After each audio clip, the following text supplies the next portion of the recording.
Well, welcome back to our Lagos studio. We apologize for the technical hitch there. The president was just speaking and giving his inaugural speech over there. Thank you much for still staying with us. Now, joining us in our Lagos studio, we have the DG of the Lagos Chamber and Commerce and Industry Lagos. Thank you very much, Muda Yusuf. It's a pleasure speaking with you, sir. Thank you. Now, the president just reeled out his speech there, and he was talking about accelerating economic growth and expansion, especially within the manufacturing sector. He talked about investment, stronger investment within rail, road and air transport. And he also looked at the fact that we also have to improve on expanding facilities to small, medium enterprises. Now, the dream of MKO Abiola was to see poverty alleviation be a success story in Nigeria. How do we then work on all of these issues that the president has raised now and consolidate on all these efforts?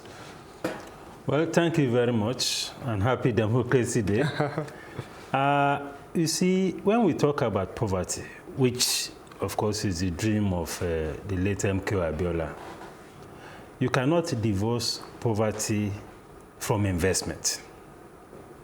Two components of investment here. You have the private sector investment. You also have social investment coming from government. Those are the two key things that can really impact on poverty. When we talk about social investment, we'll be talking about things like provision of healthcare. The government has a major role to play there. If you want to do an appraisal of what we have had in the last 4 years, we'll be asking the question, how much investment have we made in healthcare? In the last couple of months, we have seen the debate about the quality of our public health institutions. The budgetary allocation is really low as well. Budgetary allocation, whether at the federal level, at the state barely level, 7% thereabouts. Very low. And you can see that most of our public sector and public health institutions are really in a very parlous state. And God help any citizen that has any serious medical condition. You're on your own. The president has to travel abroad. And it's so expensive that many people have died because they can't afford maybe 10,000, 20,000, 50,000 to take care of themselves. It's really very bad. And these are the things that impact on the welfare of the people. Education is another thing. It's a major component of alleviating poverty. If you see the situation we have today in the northern parts of the country, it has been aggravated because of the neglect of investment in education. You can see how it has degenerated from a literacy problem to a social problem. Now it has degenerated to a security problem. We have that problem now. It is not limited to that region. Almost the entire country is bearing the burden now. You see, so these things are key. When people struggle that, okay, I want the president to come from my region, I want the president to come from my region. The northern part have had presidents more than any part of the country since independence. Look at the situation with education, look at the situation with poverty in the northern part of the country. I'm not saying that we don't have similar issues, but it's much more there. And if you look at, if you do a mapping of the security problem, a mapping of the poverty problem, you will find a correlation between it and investment in social investment by government, either in education or in health. So that is on the social side. On the private investment side, the best way to create jobs in this economy is to incentivize investment. It could be private investment, it could be small-scale investment, it could be domestic investment, it could be foreign investment. It's not as simple as this. It could be domestic, diaspora investment. The implementation is always difficult. But we need to isolate it to know what each of these components can bring to the table. Because if you are doing a diagnosis of a problem, you have to break it down. What are we doing to stimulate domestic investment? Do we have the infrastructure in place? This government has been there for 4 years. Has the power situation improved over the last 4 years? Some have called for a visitation of the privatization of the sector. That is a big issue. Because if you say you want to create jobs, because you cannot alleviate poverty without providing jobs. And how many jobs can the government provide? So we need to see more investments in infrastructure so that jobs can be created. So domestic investors need to be supported. We need to create the environment for funding. Of course, we have a bit about this monetary policy, intervention funds, and all of that. The same thing with foreign investors. We also need foreign capital into this economy. Because if you look at the totality of the budget, how much is the budget? 9 trillion. Yes. This economy is about 130 trillion. What impact can 9 trillion budget have on a 130 trillion economy? You just touched on the budget, and that also beats my mind, especially looking at the proportions of recurrent expenditure and capital expenditure. Yes. We always find out that our recurrent expenditure has always been double, almost triple sometimes. And do you think anytime soon down the line we would be able to reduce that percentage that has to go towards recurrent expenditure? It's very difficult. The current administration has made some efforts, in fairness, to change the balance. Before now, we used to have about 20% capital, 80% recurrent. Now the commitment of the present administration was to rebalance it, to bring capital to 30%, and retain and reduce recurrent to 70%. I'm not sure we are there yet, but I know that there are some concerted efforts, at least to make sure that we get. But even if we get there, 70% to 30%, it is still very small. Because you cannot build the capacity of an economy if you continue to have that kind of investment in your capital budget. And it's not just capital budget. We should be talking more about infrastructure budget. Because it is through infrastructure investment that you can build the capacity of the economy to be diversified, and the capacity to raise productivity, and the capacity to raise revenue, and the capacity to create jobs.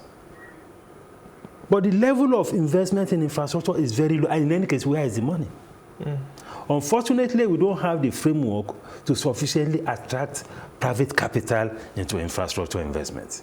Okay. We don't have a good history of public-private partnership, for instance. Okay, DJ LCCI, we just have to quickly cross back to Abuja and then get the updates from the President's speech. And when we come back, we'll be talking about the $45 million in external reserves so far and whether that's a step in the right direction. The President is still speaking, and we are crossing over now to the Eagle Square. Reform in tertiary and technical education to reposition Nigeria's workforce for the modern technological age. We will accelerate investments in primary, secondary, tertiary healthcare programs, intervention and infrastructure, as well as in upgrading of our medical personnel to stem the flight of our best trained people. On food security, our farmers have made great strides in local production of rice, maize, cassava, poultry, fertilizer, fisheries, and system. We remain resolute in supporting private sector in emphasizing backward integration and export expansion plans. Felling of trees to provide energy for domestic use is taking its toll on our rainforests, our ecology, and our climate.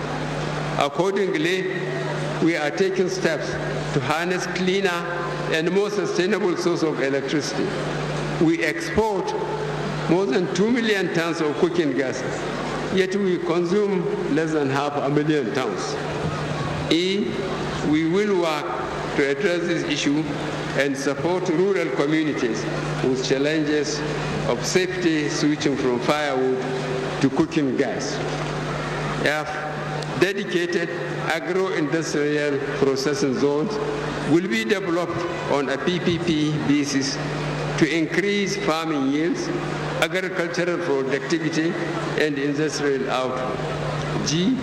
Over 2,000 kilometers of ongoing federal road and bridge projects across the country will be completed to reduce journey times and the cost of doing business. As I mentioned earlier, critical feeder roads will be built to facilitate easier transportation for people and goods for rural areas to major roads. 8. We are at the advanced stage of securing investment to modernize and expand our transmission and distribution infrastructure, ensuring that electricity is available and affordable for all Nigerians. Several rail, seaport, and airport projects are at various stages of completion. We will open the arteries of transportation nationwide. J, it is a fact that Nigeria has more gas reserves than it has oil. Over the last 4 years, we have become a net exporter of urea, which is made from natural gas. We invite investors to develop more natural gas-based petrochemical projects. K, fellow Nigerians, this government will not tolerate actions by any individual or groups of individuals who seek to attack our way of life, or those who seek to corruptly enrich themselves at the expense of the rest of us. We will crack down on those who incite ordinary, innocent people to violence and unrest. We will ensure that such actions are met with a strong arm of the law. Nation building takes time, but we must take solace in the knowledge that this country, our country, has everything we require to make Nigeria prosper. Fellow Nigerians, Your Highnesses, Your Excellencies, ladies and gentlemen, I invite you to join me in this journey of rebuilding our nation. Our focus will not be to help the privileged few, but to ensure that Nigeria works for Nigerians of all persuasions. That is a more just arrangement. As we all know, correcting injustice is a prerequisite for peace and unity.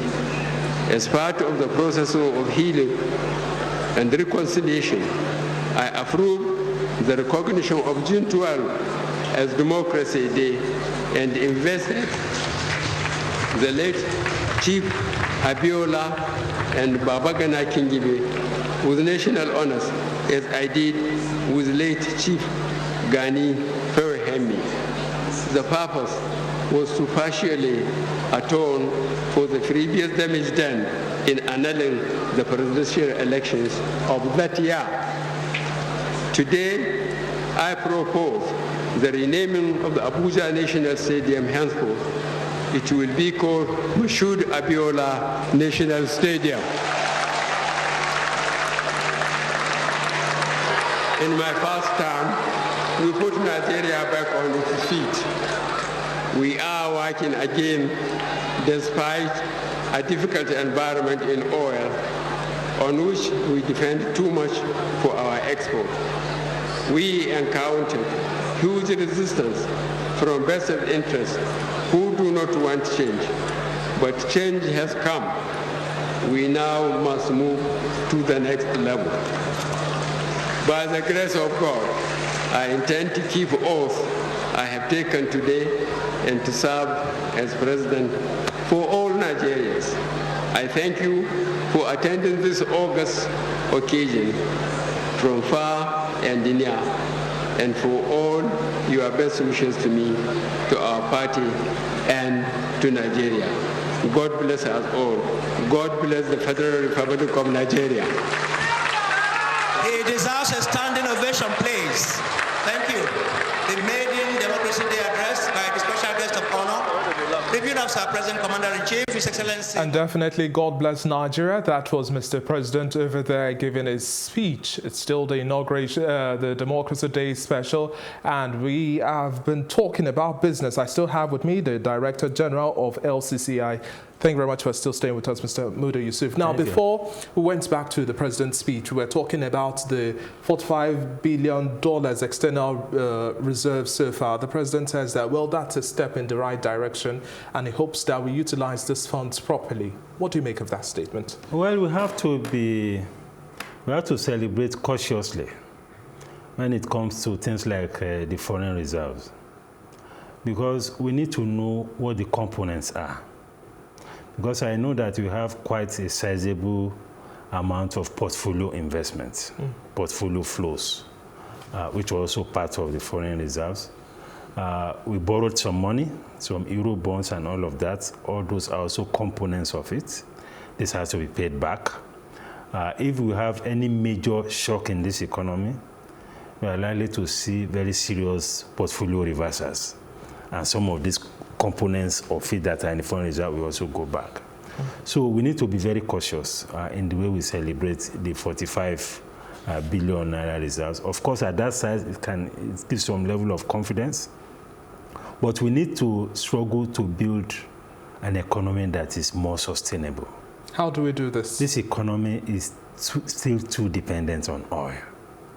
And it's a very vulnerable economy. You just heard the president's speech. His dependence is still on oil as well, production. Yes, we need to move away from that.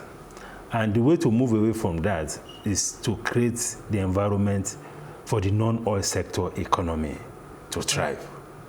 And just as I said, for you to increase productivity in the non-oil sector, for you to get manufacturing up, to get agriculture up, to get even the services sector, ICT, broadcasting, name it. We have quite a number of sectors. We need to create the right kind of infrastructure environment. We need to create the right kind of policy environment. We need to create the right kind of institutional environment. And above all, we need to ensure that we have security of lives and property. If we don't have all of this, we'll continue to depend on oil. And the day we have a shock with oil, the entire economy will be dislocated. And with all of the current volatility on the international market. Yes. So the economy is still not on a sound footing. That is why it is very important that we focus very seriously on all our policy components. Our fiscal policy, macroeconomic policies, our monetary policy, interest rates, foreign exchange policy, our trade policy, import and exports, how are we managing it in a way to grow the economy, how are we dealing with issues of regulatory institutions so that they see businesses, they see investors as people or as a segment of the society that is contributing a lot to the economy, creating jobs and generating revenue. That mindset has to be there, especially from the bureaucracy and from the regulatory agencies. Bismarck Ruwani, the economist, has said Nigeria is running counter-cyclical policies, and that's why we have some of the issues that still persist today. But now, in correcting some of these issues, the president also made mention, because we talked about electricity generation and then distribution, and then the president made mention of that the country is at advanced stages of modernizing electricity distribution, working on seaports and airports, and looking at feeder roads and making transportation easier within the rural areas. We know the rural areas is where we also see much of our agricultural production. But do you still see these elements, these components, even the export and expansion plans, do you still see them as promises rather than strategies that we've already put steps in place over the last 4 years? We have had this several times over. It's not anything new, actually, what the promises that have been made. What we should be talking now is what we have done so far and what we still need to do and how we are going to do it. You know, a lot of these things require resources. We just talk about what the budget structure is. As we speak, we are spending over 2 trillion naira to service debt. That is a big burden. And we have a structure of budgeting now where by the time you take out the debt service component, which is over 2 trillion, by the time you take out the recurrent expenditure, which is also about 4 trillion, the total revenue is practically gone. So we now have an economy where even to fund all of these things, we have to be borrowing. And for how long can we continue to borrow? So this brings our conversation back now to restructuring, not necessarily waiting for support from the center. At the end of the day, most of all of this agenda that you've raised are supposed to be projects that should be taken at state levels as well aggressively. But looking at agriculture, going back to that fact and diversifying our economy, we have different areas of comparative advantages, but we don't seem to utilize. What do you also expect this time around in terms of work being done at the state government level and then receiving additional support from the federal government? Well, I think what needs to be done is to also position the state governments to do a lot more. Granted, many of them have issues with integrity, the management of resources and all of that. But we need to look again at what we call maybe the structure of the polity restructuring so that we have more resources also going to the states. Okay, well, information just reaching us from our correspondent in Abuja says that the president is already leaving Eagle Square just about now, and it's still a packed event there. That's the president's convoy moving over there and being escorted out of the Eagle Square, and the day's celebration is slowly wrapping up. It's quite interesting. Well, so many delegates, heads of state, governments, both within the region, outside the African continent, everyone is here. And on the sideline of today's celebration, we're also expecting that the president would also be having a security summit as well with other heads of government from Chad and neighboring countries as well. You touched on security also affecting how our economy is, because that's really defines how valuable we would have foreign investors come into play. What do you expect, Mr. President, to touch on today at the Security Summit? Well, we need to touch on, now that it's talking about other neighboring countries, there is the climate change angle to the problem of security, especially in the northeast and northwest, because this is a predominantly agrarian communities, and because of issues of climate change, especially around the Chad Basin, there have been a lot of problem of poverty because the basic main means of survival has been affected eroded, yes, by the climate change issue. So they can talk around the issues of how to, revive the Chad Basin to ensure that the Lake Chad is better revived, so that all the communities around the Lake Chad can have their life back in terms of getting better engaged in terms of employment, engagement, and that will reduce the incentive, for them to now be engaged by the terrorists and all of that. And more importantly, we also need to strengthen intelligence, because I think we're a bit weak on intelligence. And you see, the war these days is not so much about how many arms, ammunition you carry around. It's more strategic. How strategic you are in terms of intelligence. So we need very strong investment in that as a country, and in collaboration with these other countries that the president will be meeting with. Okay, thank you very much for your time. It's been a pleasure speaking with you, Mr. Muda Yusuf, the DG LCCI. Thank you very much. Happy Democracy Day. Thank you very much. Hopefully, by the time we are celebrating this same celebration come next year, it will be a step in the right direction that would have moved. Thank you. And you're still watching our Democracy Day special. When we come back after a short break, the conversation continues. It's still the inauguration Democracy Day.